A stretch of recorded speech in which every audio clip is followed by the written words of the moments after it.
Ito po kami sa Tumana. Pabalik na po kami. Yung pidaanan namin. Yung si Sharila, may dala-dala pong kalamansi. Palagay po sa may lalagyanan. Princess!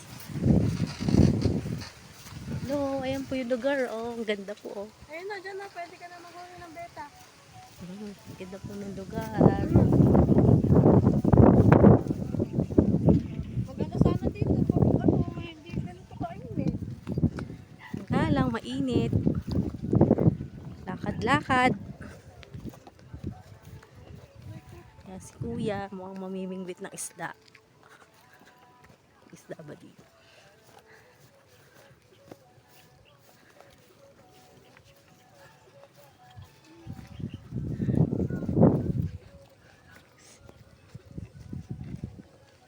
Yan, Kuya. Okay, bye-bye.